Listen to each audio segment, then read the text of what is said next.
요한복음 17장 예수의 기도. 예수께서 이 말씀을 하시고 나서 눈을 들어 기도하셨다. 아버지, 때가 되었습니다. 아들의 밝은 빛을 드러내셔서 아들이 아버지의 밝은 빛을 드러내게 해주십시오.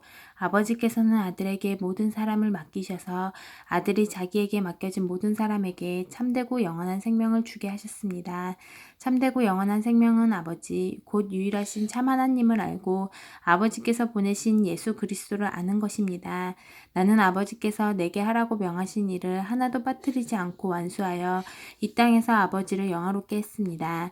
그러니 아버지, 이번에는 아버지의 빛, 이 세상이 존재하기 전에 내가 아버지 앞에서 누리던 그 빛으로 나를 영화롭게 해주십시오. 나는 아버지께서 내게 주신 모든 사람에게 아버지의 성품을 자세히 말해 주었습니다. 그들은 본래 아버지의 사람들이었는데 아버지께서 내게 주셨습니다. 그들은 아버지께서 말씀하신 것을 지금까지 행했습니다. 이제 그들은 모든 의심의 그림자를 넘어 아버지께서 내게 주신 모든 것이 아버지께로부터 직접 왔다는 것을 알고 있습니다. 아버지께서 내게 주신 메시지를 내가 그들에게 주었고 그들은 메시지를 받아들여 내가 아버지께로부터 왔다는 것을 확신했습니다.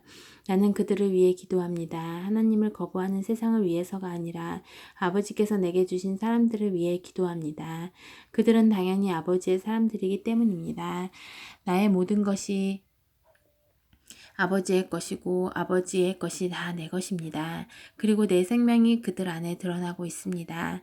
나는 더 이상 이 세상의 모습을 드러내지 않을 것입니다. 그러나 내가 아버지께 돌아가도 그들은 이 세상에 머물러 있을 것입니다.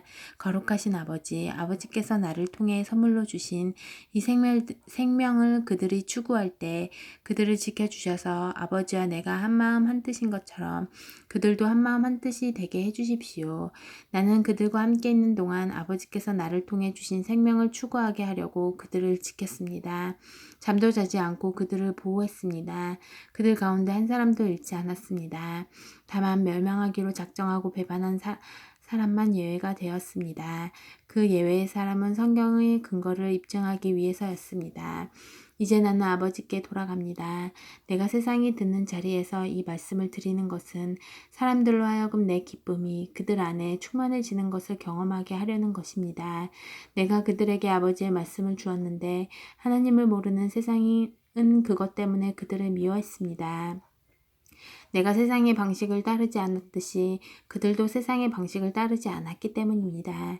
나는 그들을 세상에서 데려가 달라고 구하는 것이 아니라 그들을 악한 자에게서 지켜달라고 구하는 것입니다.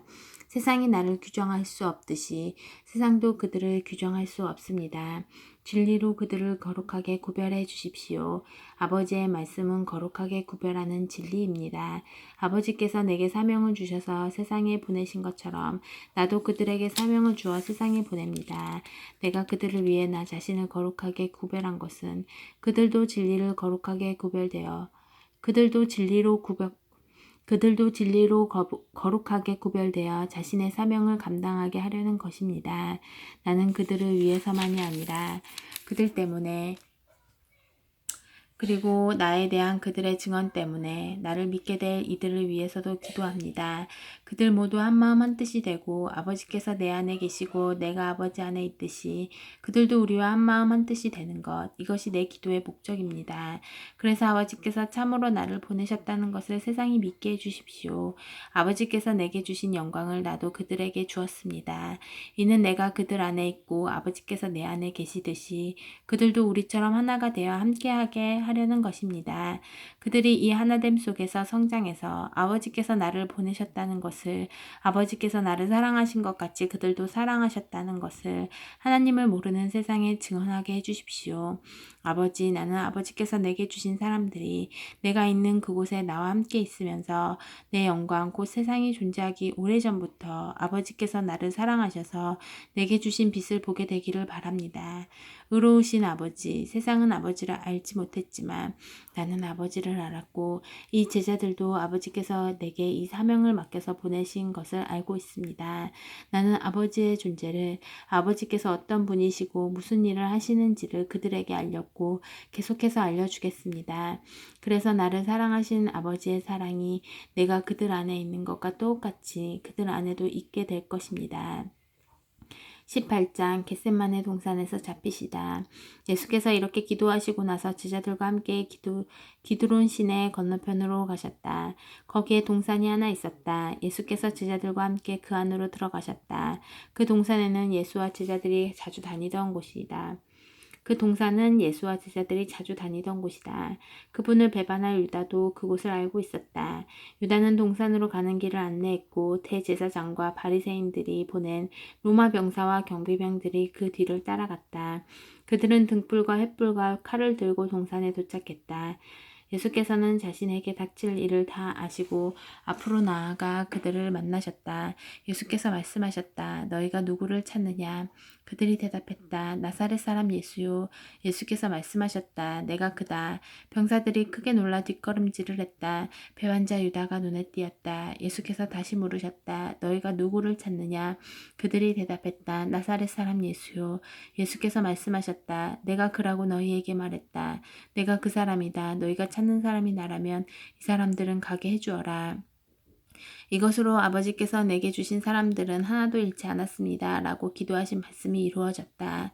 바로 그때 시몬 베드로가 차고 있던 칼을 뽑아 대제사장의 종을 쳐서 오른쪽 귀를 잘라버렸다. 그 종의 이름은 말고였다. 예수께서 베드로에게 명하셨다. 그 칼을 도로 꽂아라.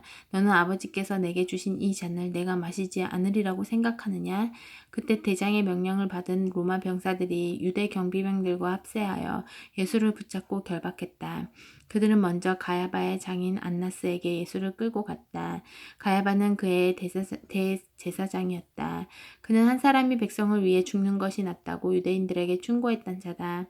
시몬 베드로와 또 다른 제자가 예수를 뒤따랐다.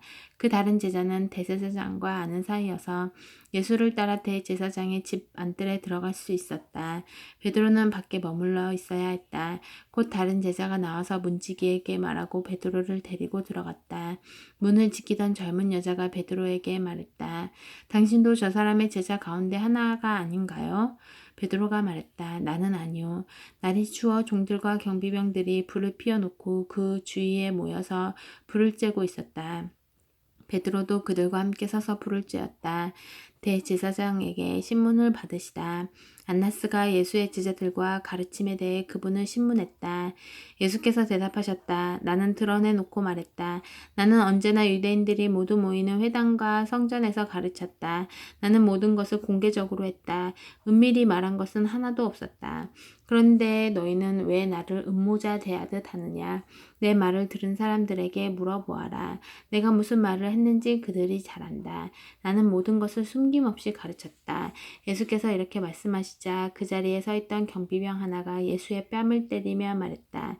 어떻게 네가 대제사장에게 그런 식으로 말하느냐? 예수께서 대답하셨다. 내가 잘못 말한 것이 있다면 증거를 대보아라. 그러나 내가 사실 그대로 말했다면 어찌하여 때리느냐? 그러자 안나스는 예수를 결박한 채로 대제사장 가야바에게 보냈다. 그동안 시몬 베드로는 뒤로 물러나 불가에서 불을 쬐고 있었다. 거기에 있던 다른 사람들이 그에게 말했다. 당신도 저 사람의 제자 가운데 하나가 아니오? 베드로가 부인했다. 나는 아니오. 대제사장의 종 가운데 한 사람으로 베드로에게 귀를 잘린 사람의 친척이 말했다. 당신이 동산에서 저 사람과 함께 있는 것을 내가 본 것 같은데? 베드로가 다시 한번 부인했다. 바로 그때 수탉이 울었다. 빌라도 앞에 서시다. 사람들이 예수를 가야바에게서 로마 총독의 관저로 끌고 갔다. 때는 이른 아침이었다. 그들은 유월절 음식을 먹을 자격을 잃고 싶지 않아서 총독 관저로는 들어가지 않았다. 그래서 빌라도가 그들에게 나와서 말했다. 무슨 죄로 이 사람을 고발하는 것이오? 그들이 말했다. 이 사람이 악행을 저지르지 않았다면 우리가 여기까지 와서 총독님을 귀찮게 하겠습니까? 빌라도가 말했다. 그를 데려가서 여러분의 법대로 재판하시오. 유대인들이 말했다. 우리는 사람을 죽일 권한이 없습니다. 이것으로 예수께서 어떻게 죽으실 것인지 가리켜 하신 말씀이 입증되었다. 빌라도가 다시 관저로 들어가서 예수를 불러냈다. 내가 유대인의 왕이냐? 예수께서 대답하셨다. 그 말은 너 스스로 한 말이냐? 아니면 다른 사람들이 나에 대해서 내게 한 말이냐? 빌라도가 말했다. 내가 유대인처럼 보이느냐? 내 동족과 대제사장들이 너를 나한테 넘겼다. 내가 무슨 일을 했느냐? 예수께서 말씀하셨다. 내 나라는 눈에 보이는 것들로 이루어지지 않는다. 만일 그랬다면 나를 따르는 사람들이 싸워서 내가 유대인들의 손에 넘어가지 않게 했을 것이다.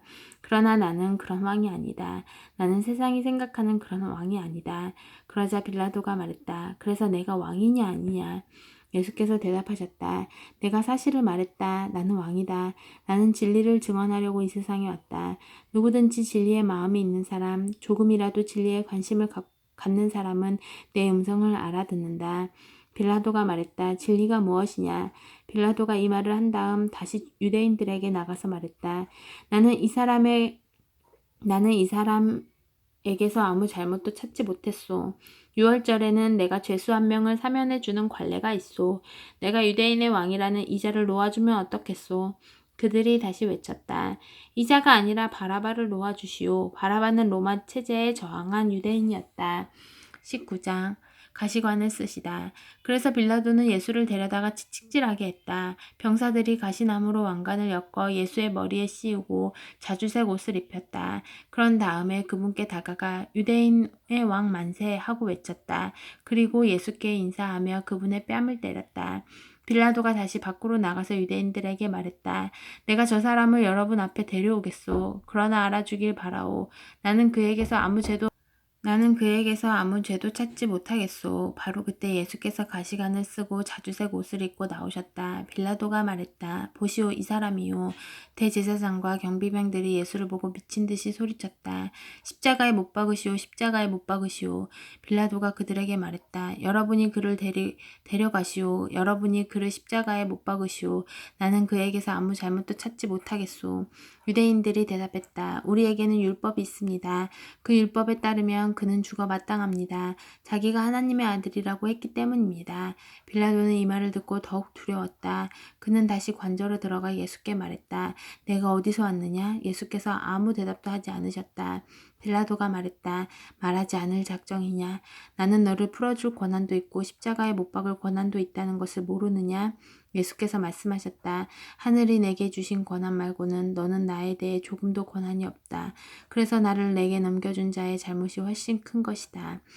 빌라도는 이 말을 듣고서 예수를 사면하려고 최선을 다했다. 그러나 유대인들이 외치는 소리에 그의 말은 묻혀버리고 말았다. 이 사람을 놓아주면 총독님은 황제의 친구가 아닙니다. 누구든지 자기가 왕이라고 주장하는 사람은 황제에게 대항하는 것이나 마찬가지입니다. 빌라도는 이 말을 듣고서 예수를 데리고 나갔다. 그는 포장된 뜰 히브리 말로 가바다이라는 곳에 재판석에 앉았다. 그날은 유월절 예비일이었고 시간은 낮 12시였다. 빌라도가 유대인들에게 말했다. 여기 여러분의 왕이 있소. 그들이 다시 외쳤다. 그를 죽이시오, 죽이시오. 그를 십자가에 못 박으시오. 빌라도가 말했다. 여러분의 왕을 십자가에 못 박으라는 말이오. 대제사장들이 대답했다. 우리에게 왕은 황제뿐이요. 빌라도는 잠잠고 그들의 요구를 들어주었다. 그는 예수를 십자가에 못 박도록 넘겨주었다. 십자가에 못 박히시다. 그들이 예수를 끌고 갔다. 예수께서 십자가를 지시고 해골 언덕, 히브리 말로 골고다라는 곳으로 가셨다. 거기서 그들은 예수를 십자가에 못 박고 다른 두 사람도 예수 가운데 두고 양 옆에 못 박았다. 빌라도가 팻말을 써서 십자가에 달게 했다. 팻말에는 이렇게 쓰여 있었다. 나사렛 사람 예수, 유대인의 왕. 예수께서 십자가에 못 박히신 곳은 도성에서 아주 가까운 곳이었기 때문에 많은 유대인들이 그 팻말을 읽었다. 팻말은 히브리 말과 라틴 말, 그리스 말로 쓰여져 있었다. 유대 대제사장들이 이 일을 제기하며 빌라도에게 말했다. 유대인의 왕이라고 쓰지 마십시오. 자칭 유대인의 왕이라고 고쳐주십시오. 빌라도가 말했다. 나는 쓸 것을 썼소. 로마 병사들이 예수를 십자가에 못 박고 나서 그분의 옷가지를 가져다가 네 몫으로 나누어 각자 한 몫씩 가졌다. 하지만 그분의 겉옷은 이음매 없이 통으로 짠 것이었다. 병사들이 서로 말했다. 저 옷은 찢지 말고 제비를 뽑아 누가 차지하나 보자. 이로써 그들이 내 옷을 나누었고 내 겉옷을 두고 제비를 뽑았다고 한 성경 말씀이 확증되었다. 병사들이 성경 말씀을 이룬 것이다. 병사들이 자기네 입속을 챙기는 동안에 예수의 어머니와 이모와 글로바의 아내 마리아와 막달라 마리아는 십자가 아래 서 있었다. 예수께서 자기 어머니와 그 곁에 서 있는 사랑하는 제자들을 보시고 어머니에게 말씀하셨다. 여자여, 이 사람이 어머니의 아들입니다. 그런 다음 그 제자에게 말씀하셨다. 이분이 내 어머니이시다. 그 순간부터 그 제자는 그녀를 자기 어머니로 모셨다. 예수께서 모든 일을 다 이루신 것을 아시고 성경 말씀을 이루시려고 내가 목마르다 하고 말씀하셨다. 그 곁에 신 포도주가 담긴 병이 있었다. 어떤 사람이 손뭉치를 신 포도주에 적셔서 창끝에 달아 올려 그분의 입에 갖다 대었다. 예수께서 신 포도주를 드시고 말씀하셨다. 됐다. 다 이루었다. 예수께서 고개를 숙이고 숨을 거두셨다.